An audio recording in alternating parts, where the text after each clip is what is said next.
अगर आपको लगता है कि आपने पहाड़ों के असली उस्ताद को देखा है, तो बिगल हॉर्न भेड़ से मिलने का इंतजार करें।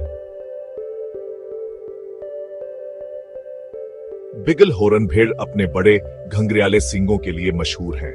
कुछ का वजन 4 किलोग्राम तक हो सकता है। ये सींग सिर्फ दिखावे के लिए नहीं है। नर भेड़ या मेंढे उन्हें सर टिकराने वाली लड़ाइयों में इस्तेमाल करते हैं, जो घंटों जारी रह सकती है। Break time. बगल हॉर्न भेड़ कमाल के कोहा पीमा होते हैं। वो पथरीले पहाड़ों में रहते हैं और शिकारियों से बचने के लिए तकरीबन सीधी चट्टानों पर चढ़ सकते हैं। उन्हें कुदरत के पार्कोर चैंपियन समझें। उनकी तेज नजर दूर से ही खतरे को भांप लेती है। जंगल में वो रीवुड में चलते हैं और मुख्तलिफ आवाजों और गड़गड़ाहटों से बातचीत करते हैं।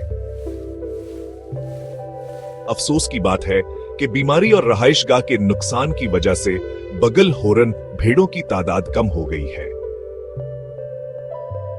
लेकिन जारी तहफ़्फ़ुज़ की कोशिशों से उनका मुस्तकबिल थोड़ा रोशन नजर आता है।